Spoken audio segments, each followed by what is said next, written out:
Operation സിന്ദൂറിൽ വിജയം അവകാശപ്പെട്ട പാകിസ്ഥാന് വൻ തിരിച്ചടിയായി ഭീകരരുടെ വെളിപ്പെടുത്തലുകൾ.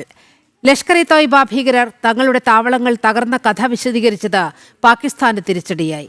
മെയ് 8-ാം തീയതി ഓപ്പറേഷൻ സിന്ദൂർ വിജയാഹ്ലാദം എന്ന പേരിൽ സംഘടിപ്പിച്ച ചടങ്ങിലാണ് ഭീകരർ തങ്ങൾക്കുണ്ടായ നഷ്ടം തുറന്നു പറഞ്ഞത്.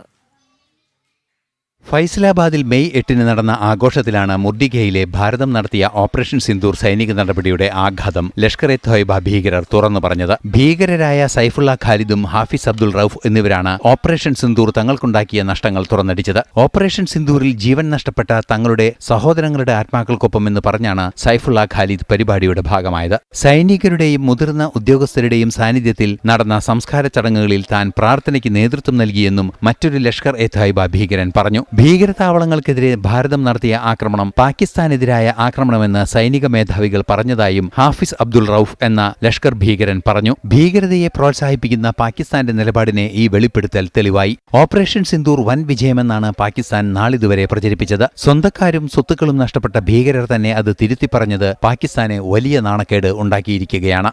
ന്യൂസ് ഡെസ്ക് ജനം.